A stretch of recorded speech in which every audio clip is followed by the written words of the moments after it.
Why the lone wolf Sigma male can often struggle with authenticity is to think our own thoughts and feel our own emotions. So what does it mean to be a so-called Sigma male or lone wolf? I made other videos about it that really explains this concept a little bit further. Especially watch that one from the spirit animal or the power animal of the wolf, which is kind of like a spiritual archetype that also exists within us. And it's really like kind of like how we operate within this world. Like we really want to break free from the mold because we simply do not fit in how mainstream society and culture has created the path for us. We are not here to fit in, but to break free. We are here to lead by example. To become someone who have become alive, whatever that is for you. It's not really like ask yourself what the world needs and then supply and demand, but really ask yourself, what is it that really makes me come alive? Because what the world needs are, of course, people who came alive. But in order for that, we must connect with our authenticity, to think our own thoughts and feel our own feelings and emotions. And this is the most difficult one. Because as a Sigma, as a lone wolf, we are here to break free from mainstream societal conditioning and programming, especially from our own upbringing, the patterns that has been passed over to us by our previous generations, and once again that can go on multiple times. So this is a process, of course, of self-reflection, self-improvement, spirituality, developing knowledge and wisdom about ourselves and how we relate to others and how we relate to the world around us. Now, what is really the challenge with the struggle of authenticity? Now, this is something I definitely noticed within myself as well, especially because I am here on this path of self-realization, personal development, spirituality. Because what is it that really makes me come alive within this world where I do not fit in, especially as a neurodivergent, who are not here to fit into the mold, but to break free from it and carve our own path and be our own leader of our own life. So we can lead by example, because we are the leaders of this world. It is really like we grow up in a home environment where there might be challenges of emotional neglect, emotional abuse, physical abuse, aggression, violence, whatever the case might be. And what do? We do what we needed to do to survive. Pull up a lot of walls around our essence, basically, around our core. And we got so much of programming and conditioning from our outside world, we want to block from that, okay? We created an armor not to feel our own emotions. Then we go through life, we hit a crisis because we wake up to a realization like, wait a minute, I feel so empty, I feel so lonely within me. What's going on? And then we slowly start to wake up and realize, like, wait a minute, what is it that I really feel about myself? And then we go on this journey, we join spiritual retreats and workshops, and we go and seek therapy and healing sessions, and you name it, we are dedicated to this path of self-improvement.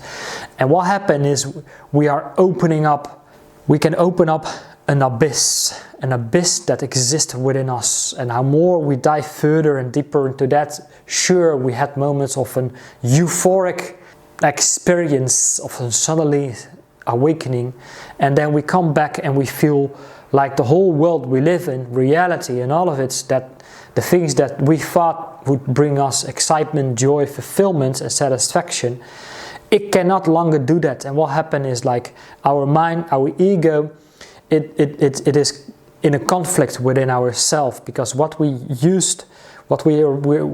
are so used to of how we used to live in our world is not longer working for us, and now we have absolutely no idea what can work for us. And even if our mind, our survival mind, wants to go back to the things that it already knew, we stay stuck in the past, and then we can't really use our own inner guidance, our sensitivity, our instinct, because that's really what differentiates the lone wolf. That's what makes the lone wolf unique, is a high level of instinct and intuition.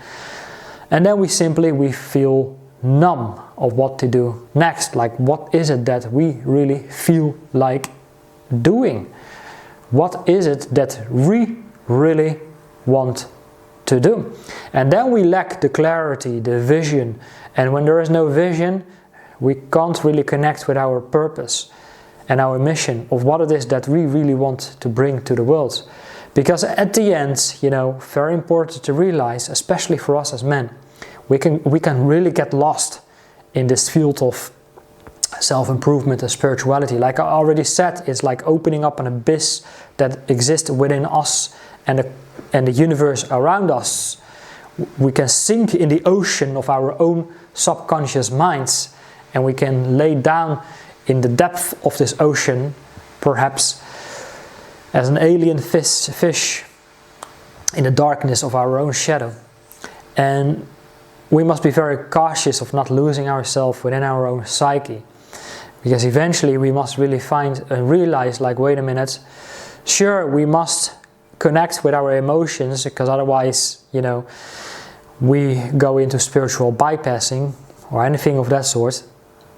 Because also, of course, our emotions is also the guidance system. Like, do I really feel what I want, and do I really want what I feel, which can serve us as an inner guidance system to really to connect with that what we feel we must do, is to lead by example of going through our own transformation. So when we are wandering around in this field of self-realization, spirituality, self-improvement and all of that, think about the movie Fight Club. Self-improvement can also nothing be like a masturbation for the mind. It's great to have all this knowledge, but what do we want to do with it? Sure, we might have a primary purpose here in this life of indeed working on ourselves, but our secondary purpose, let that be of contribution of what it is that we really want to give.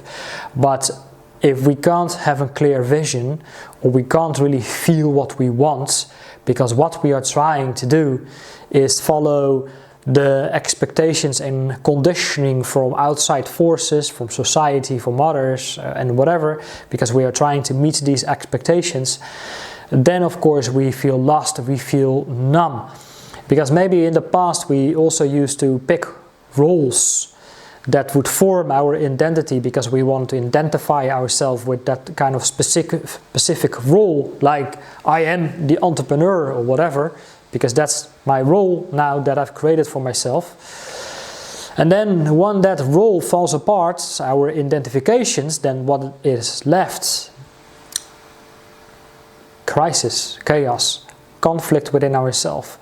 We go through the initiation where our ego gets crushed. I made a video about that a few days ago. You can go and check it out, which I explain this process. And then we take a deep dive within the complex system of our inner world, and we want to isolate ourselves in solitudes in order to connect with that and move away from all these external expectations and conditionings from our outside world.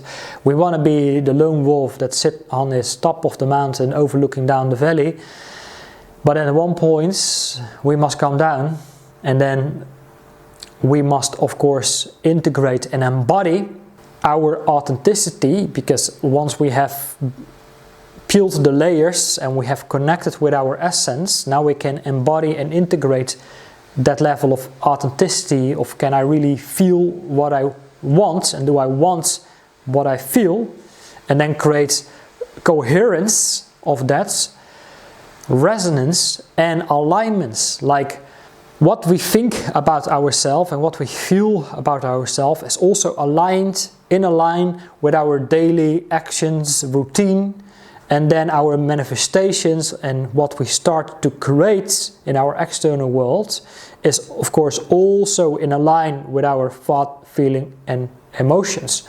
So of course this is a process, because When we don't really feel authentic in the things we do, we're just trying to do things because of external expectations and conditionings, what happens is, once again, we have no clarity of mind, our energy and emotions is all over the place, we can't feel our emotions, there's no coherence, there's no alignment.